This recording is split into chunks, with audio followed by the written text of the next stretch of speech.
Je vais prêcher la parole du Seigneur très rapidement. Parce qu'il faut qu'on termine avec la parole du Seigneur. Amen. Amen.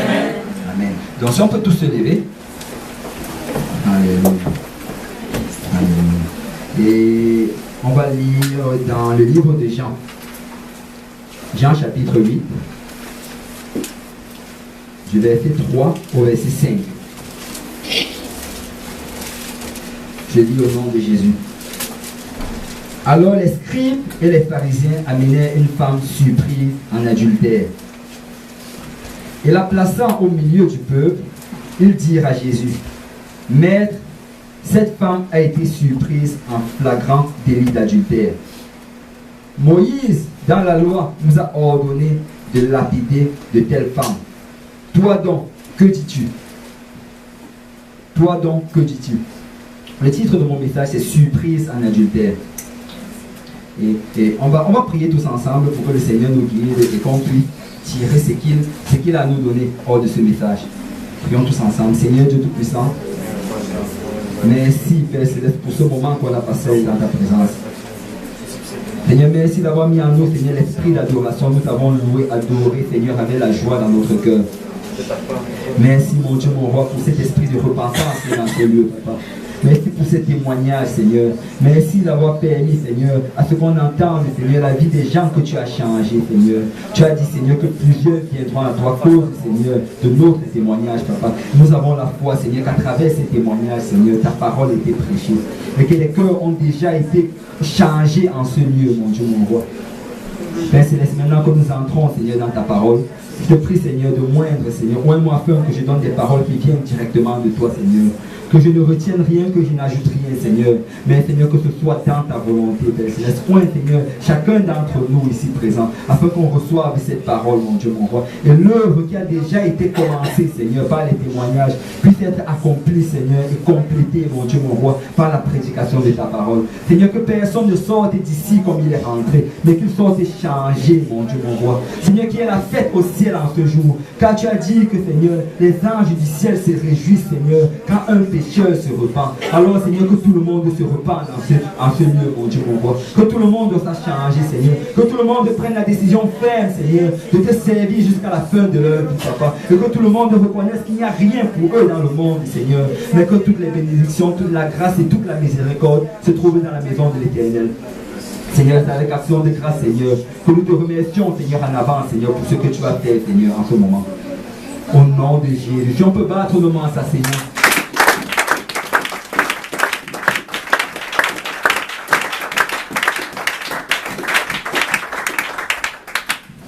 Alléluia. Alléluia. La présence du Seigneur est ici. Amen.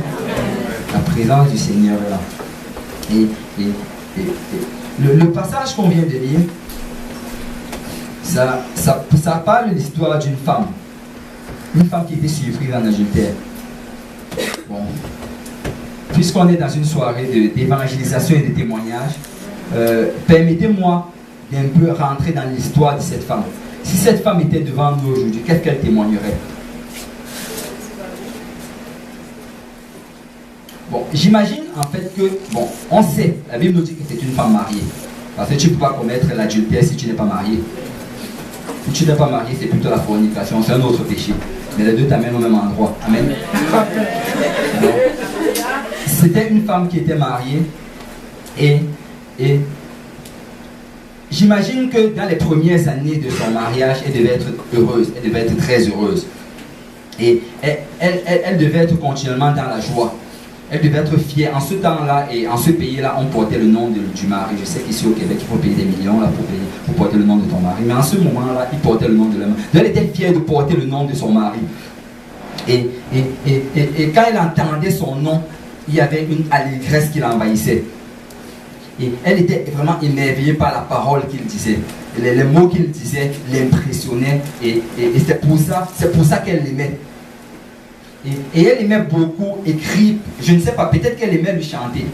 Elle aimait peut-être lui chanter des chansons d'amour, qui sait. Et c'est sûr qu'elle aimait danser avec lui. Peut-être qu'il restait à la maison, pouvait danser jour et nuit. Et elle aimait être dans sa présence.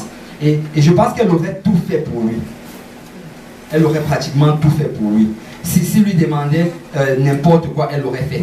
S'il lui disait, je n'aime pas quand tu fais telle chose, elle aurait arrêté de faire cette chose-là. S'il lui disait, je n'aime pas quand tu t'habilles de cette manière, si elle aurait arrêté de s'habiller de cette manière-là.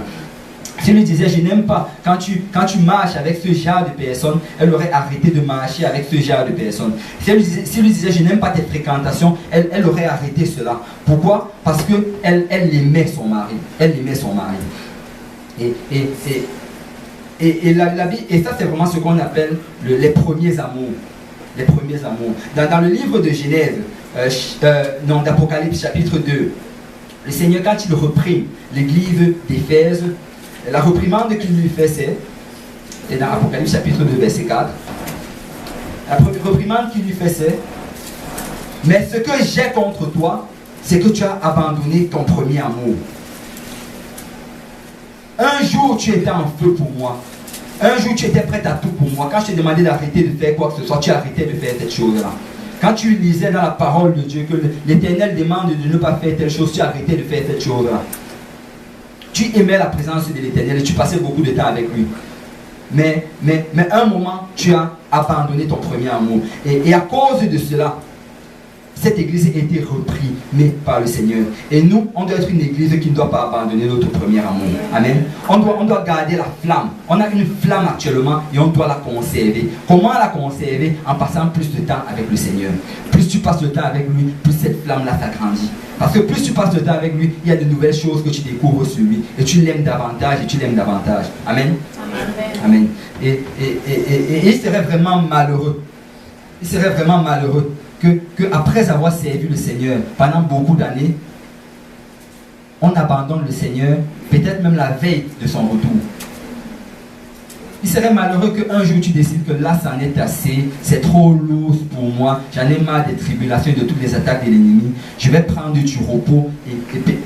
D'abord, on le sait, la plupart de nous venez dans le monde, et souvent quand un garçon ou une fille venait dire, bon, je veux qu'on prenne juste un petit prêt, on sait que d'habitude c'était Seigneur, je vais juste prendre un petit prêt, un petit repos, après je vais revenir. Qui sait, le jour où tu vas prendre ton repos, peut-être que c'est le lendemain qui va venir. Donc garde ton premier amour. Dis à ton voisin, tiens bon. Tiens bon, il revient bientôt.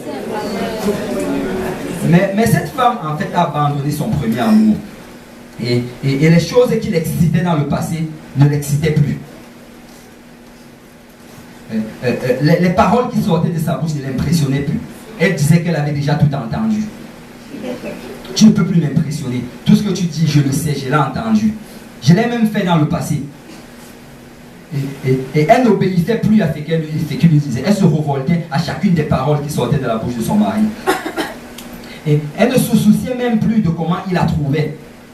Quand elle s'habillait, elle ne voulait même pas savoir s'il trouvait ça bien ou mauvais. Ce n'était pas son problème. Et elle n'entrait même plus dans l'intimité de la chambre conjugale avec lui. Elle avait choisi une pièce dans la chambre. Ça, c'est là-bas que tu vas dormir. Moi, je vais garder la chambre. Et elle s'était complètement séparée. Ils étaient dans la même maison. Mais il y avait une séparation parce qu'elle n'obéissait plus à son mari et elle ne considérait plus ce qu'il disait. Et quand elle voyait les jeunes mariés, se donner corps et âme pour leur mari, et se plier en quatre pour accomplir les désirs et la volonté de leur mari, elle se moquait d'eux. Est-ce que tu as vraiment besoin de t'habiller comme cela? Pourquoi tu ne t'habillerais pas un jour pour toi-même? Pourquoi est-ce que tu ne ferais pas les choses pour toi-même? Pourquoi est-ce que tu dois te donner entièrement? Qu'est-ce qu'il a fait pour toi? Elle a commencé à s'éloigner et elle a commencé à critiquer les autres. Et quand elle faisait cela, elle se posait elle-même les questions. Est-ce que j'ai vraiment besoin d'obéir à tout ce qu'elle me demande? Chacun d'entre nous a notre propre choix. Et elle avait complètement arrêté de faire le plaisir de son mari. Maintenant, elle se faisait plaisir à elle-même.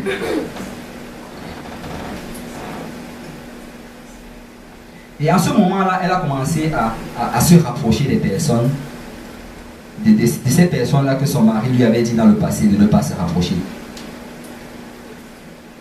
Des personnes, elle avait entendu que non, ne te rapproche pas de telle personne ici parce qu'il fait telle chose. Éloigne-toi de cette personne parce qu'il vit dans tel ou tel genre de situation et il risque de t'y entraîner. Mais dans ce temps de révolte-là, elle a commencé à se rapprocher de ces personnes. Elle avait des amis et avec ces amis-là, elle parlait. Elle faisait du commérage et elle parlait des choses que tu n'oserais même pas parler en public. Et une de ses amies a commencé à lui raconter sa vie personnelle, qu'écoute, j'ai un amant et je l'ai depuis tel nombre d'années. Elle a raconté comment elle a réussi à cacher cela de son mari. Et elle a raconté comment cette relation extra-conjugale a commencé et comment elle se sent bien là-dedans, comment elle se sent épanouie, comment elle sent que la vie est moins plate. Et par plusieurs arguments, elle a continué à écouter ces personnes-là et cette parole a commencé à rentrer dans son cœur. Et un jour, son mari est sorti, il a voyagé, il est allé hors de la ville. Et ce jour-là, elle s'est dit, écoute, là je suis seule, il est hors de la ville, peut-être que je vais aller dans un bar aujourd'hui.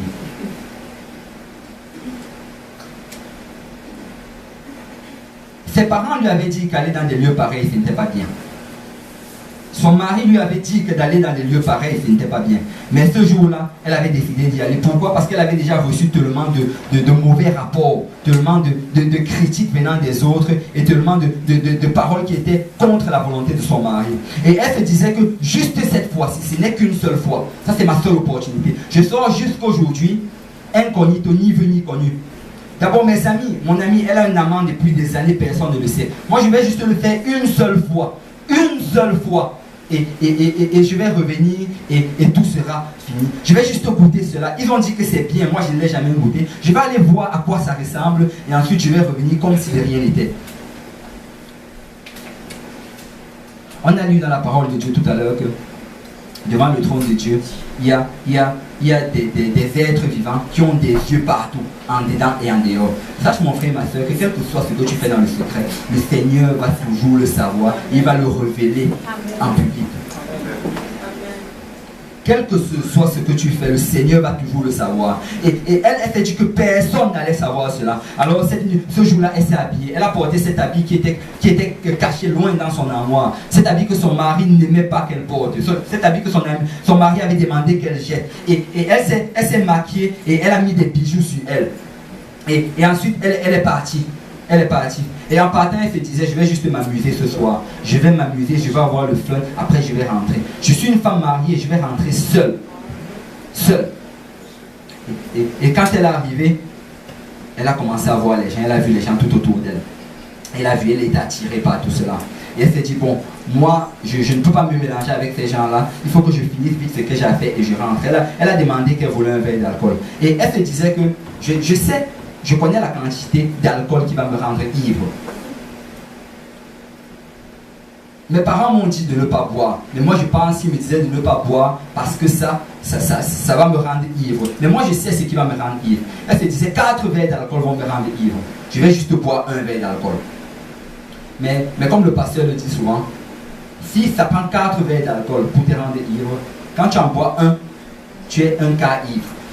Tu es un cas ivre. Parce que la Bible nous demande de nous éloigner de cela, parce que même la science le dit, ça va agir sur ton intelligence et sur tes décisions. Ça va altérer tes décisions. Et la Bible, ça c'est une parenthèse, ce n'est même pas dans mes dos. La Bible, vous voyez dans l'Ancien Testament, il était interdit aux sacrificateurs de boire de l'alcool. Même d'y goûter. Ils ne devaient jamais goûter de l'alcool. Pourquoi? Parce que le Seigneur avait dit qu'il ne faut pas que quand vous entrez dans le lieu saint, vous confondez ce qui est saint de ce qui est profane. Ce qui est saint. Le Seigneur n'a pas parlé d'ivresse. Il a juste dit goûter cet alcool-là. Parce que ça va te faire confondre ce qui est saint de ce qui est profane. Et nous aujourd'hui, la Bible dit qu'on est un sacerdoce royal. Donc nous sommes ces sacrificateurs-là. On ne doit pas avoir de confusion entre ce qui est saint et ce qui est profane. On ne doit pas goûter à l'alcool. Et elle s'est dit, je vais juste boire un verre d'alcool. Et elle a pris son verre et elle a bu. Elle a bu. Et sa vision a commencé à être altérée. Et son raisonnement a commencé à être altéré. Et après cela, un homme est venu s'asseoir à côté d'elle. Il a commencé à lui parler. Il a commencé à lui raconter comment elle était belle. Et elle s'est dit que ça faisait longtemps que son mari ne lui avait pas dit ce genre de choses. Il a commencé à lui raconter tout ce qu'il pourrait faire pour elle. Il lui a même encore acheté un autre verre d'alcool. Elle s'est dit, ça fait longtemps mon mari ne m'avait pas acheté un verre d'alcool. Il lui a dit qu'il va la raccompagner chez elle. Et elle voulait basculer, il a rangé son siège. Elle a dit, ça fait longtemps mon mari ne s'était pas si bien occupé de moi. Et toutes ces choses-là étaient en train de se produire et c'était en train de bâtir quelque chose dans sa tête. Ça bâtissait des choses dans sa tête. Et plus tard, son jugement a été altéré. Et l'homme lui a proposé, je vais juste te raccompagner chez toi parce que je suis un homme galant. Je ne peux pas te laisser marcher tard comme ça dans la nuit toute seule. Je vais te raccompagner jusqu'à ta porte. Je sais que tu es une femme mariée, je respecte cela. Mais je vais te raccompagner jusqu'à la porte. Et il l'a raccompagnée. Et quand elle est arrivée chez elle, le diable s'est saisi d'elle. Et elle a commis l'adultère. En rentrant chez elle, elle ne s'est pas aperçue que les gens du quartier la regardaient rentrer. L'équipe de rapporteurs est en place. Ils ont commencé à parler, bouche à oreille. Ils ont commencé à parler, ils ont rapporté cela. Est-ce que tu as entendu? Est-ce que tu as vu? Est-ce que tu connais? Bouche à oreille, et tout le quartier était au courant. Et ça arrivait jusqu'aux oreilles des juges. Et les juges sont venus et on s'est saisi d'elle du milieu de sa maison et on l'a amenée au milieu du quartier, au milieu de la foule. Et là maintenant tout le monde la regarde, tout le monde a les yeux sur elle. Et tout le monde la juge. Tout le monde la déteste, tout le monde la hait, tout le monde veut sa mort. Et là, elle commence à regretter. Malheur à moi. Juste un jour, j'ai été fidèle à mon mari toute ma vie. Toute ma vie. Mais juste un jour, j'ai décidé de sortir juste ce jour-ci. Pourquoi suis-je sorti? C'était pour avoir le fun de 2 heures. Est-ce que ça valait vraiment le coup que je sorte cette soirée-là? Est-ce que ces minutes de plaisir-là sont égales à la mort qui me fait face maintenant? La Bible dit dans Hébreux 11, 25 que la jouissance du péché ne dure que pour un temps. La jouissance du péché ne dure que pour un temps. Tu vas prendre du plaisir. Il y a le plaisir dans le péché. Mais c'est juste pour un temps. Ça ne va pas durer pendant longtemps. On n'a pas besoin que quelqu'un nous témoigne cela. On le sait tous. Tout péché, c'est juste pour un temps.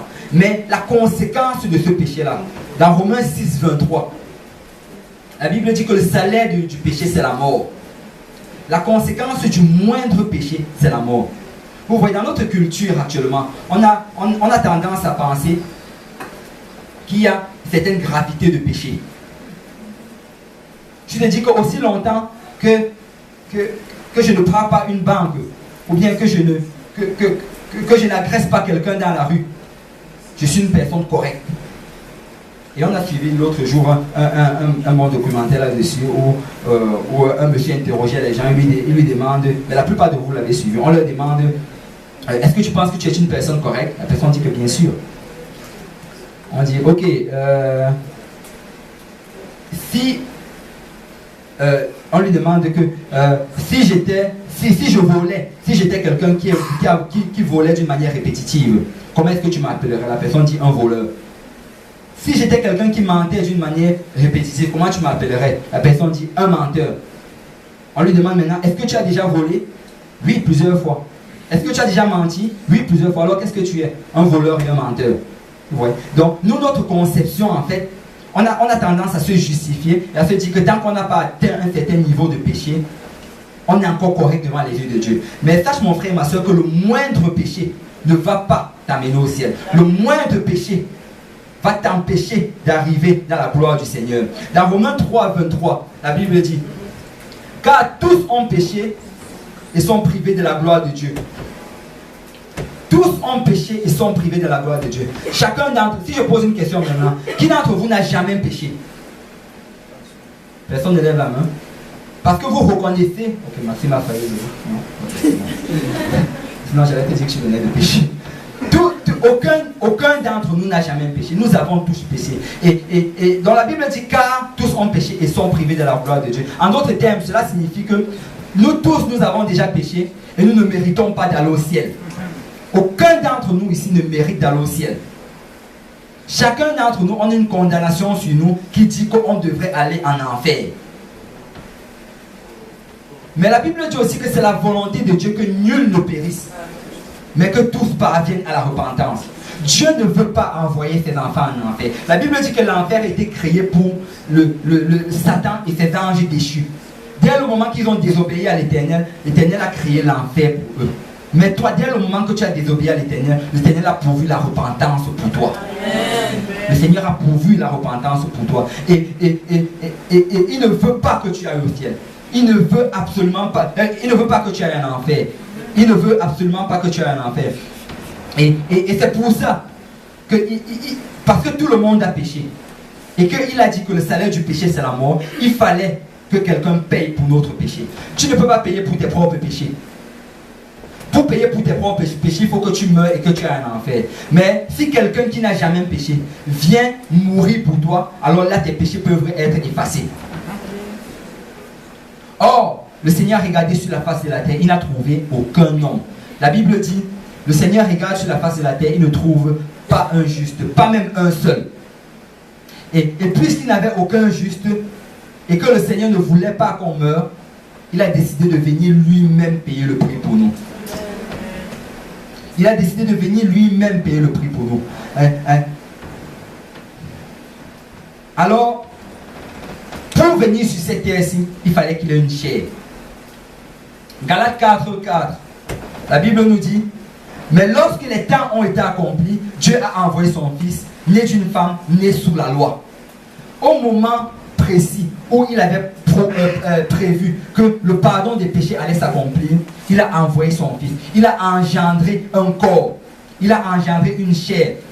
Et Colossiens 2:9 nous dit, car en lui, en Jésus-Christ, habite corporellement toute la plénitude de la divinité.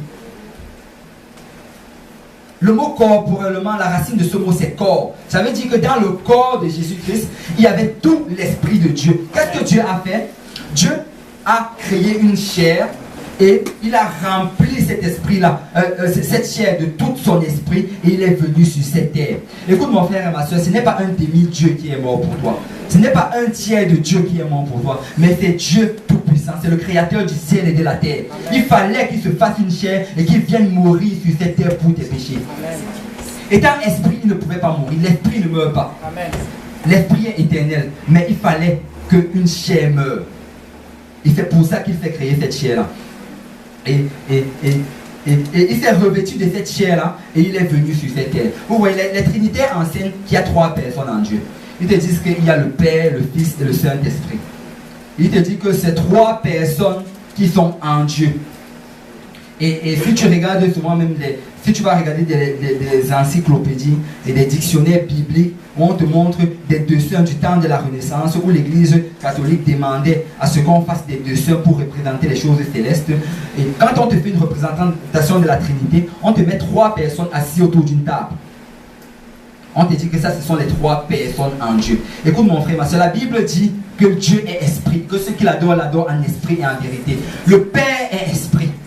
Le Père est esprit, mais c'est le Fils qui a cette chair qui s'est créé. Et si on va dans Ésaïe 9:5, la Bible dit car un enfant nous est né, un fils nous est donné, et la domination reposera sur son épaule. On l'appellera admirable, conseiller, Dieu puissant, Père éternel, Prince de la paix. Donc cet enfant-là, Jésus-Christ, est en même temps le Père éternel. Il est le Père dans la création. Il est le Père dans la création. Pourquoi on appelle quelqu'un Père? Parce qu'il a eu un enfant. Tant que tu n'as pas d'enfant, on ne peut pas t'appeler Père. Amen. Il est le Fils dans la rédemption. le Père ne pouvait pas mourir en tant qu'esprit parce que l'esprit ne peut pas mourir. Alors il fallait qu'il se fasse une chair et qu'il entre dans cette chair-là pour venir mourir pour nous. C'est ça la relation Père-Fils. Mais c'est le même esprit. Et il est le Saint-Esprit dans la manifestation. C'est pour ça que tout à l'heure on a dit que la présence du Seigneur était vraiment là et l'Esprit était en train de bouger. On n'a pas dit que le Père est en train de bouger. On n'a pas dit la présence du Père est ici. Non, on a dit l'Esprit. L'Esprit, parce que c'est dans ta manifestation qu'il est Esprit. Mais c'est le même. Ce ne sont que 3 titres pour un seul Dieu. Et son nom c'est Jésus. Son nom c'est Jésus. Amen. Et si on va rapidement dans Philippiens 2, versets 9 à 11. La Bible nous dit, c'est pourquoi aussi Dieu l'a souverainement élevé et lui a donné le nom qui est au-dessus de tout nom, afin qu'au nom de Jésus, tout genou fléchisse dans les cieux, sur la terre et sous la terre, et que toute langue confesse que Jésus-Christ est Seigneur à la gloire du Père. Si le Père, le Fils et le Saint-Esprit sont 3 personnes différentes, alors laisse-moi te dire, mon frère et ma soeur, que à la mention du nom du Fils, le Père et le Saint-Esprit, leurs genoux vont fléchir. Ça ne fait pas de sens. Ça ne fait pas de sens. Il n'y a qu'un seul Dieu. Amen. Amen. Il n'y a qu'un seul Dieu. Et ce nom, et le nom de ce Dieu, c'est Jésus. Jésus-Christ a dit, mon Père et moi, nous sommes un. Si vous m'avez vu, vous avez vu le Père. Pourquoi? Parce que vous ne pouvez pas voir l'Esprit. Le disciple a demandé à Jésus, c'est un apôtre, il a demandé à Jésus, Maître, tu es avec nous, mais montre-nous le Père et nous croirons à ce que tu dis. Et Jésus-Christ lui demande, Philippe, depuis que je suis avec toi, comment tu peux me poser ce genre de questions? Ne sais-tu pas que le Père est en moi? Si tu m'as vu, tu as mis mon... si tu m'as vu, tu as vu le Père. Parce que lui et le Père, ce n'est pas 2 personnes différentes. Le Père, c'est l'Esprit qui est en lui. Amen. Amen. Et c'est pour ça que dans Ésaïe 43, du verset 10 à 11, Dieu dit, ça c'est avant même que le corps, que Jésus-Christ ne vienne sur cette terre. Et Dieu dit, vous êtes mes témoins, dit l'Éternel, vous et mon serviteur que j'ai choisi. On sait que ce serviteur c'est Jésus. Afin que vous le sachiez, que vous me croyez et compreniez que c'est moi. Afin que vous le sachiez, que vous compreniez que c'est moi. Vous devez croire et comprendre que le serviteur de l'Éternel, c'est Jésus et c'est Dieu. Avant moi, il n'a point été formé de Dieu. Et après moi, il n'y en aura point. C'est moi qui suis l'Éternel. Et en moi, il n'y a point de sauveur. Si tu dis que Jésus-Christ est ton sauveur, sache que ce Jésus-Christ, c'est toujours le Père de l'Ancien Testament. Amen. Le Père et le Fils sont un. Le Père et le Fils sont un. Alléluia. J'aime beaucoup plus que l'autre, mais je sens qu'on doit rentrer dans l'évangile. Parce que qu'est-ce qui s'est passé? C'est que le Fils, il est venu sur cette terre avec tout l'esprit du Père en lui. Dieu Tout-Puissant. Il est venu et ensuite il a marché sur cette terre pendant 33 ans. Et pendant ces 33 ans-là, il était en direction d'un seul endroit. C'était la direction de la croix. Il n'a pas regardé à gauche, il n'a pas regardé à droite. Il était tenté en toutes choses comme nous on était tentés. On a entendu les témoignages, les tentations que le diable a fait dans leur vie. Sœur Solange, sache que le Seigneur Jésus-Christ était tenté comme toi en toutes choses. Il n'y a aucune tentation qu'on a subie que lui non plus n'a pas subi.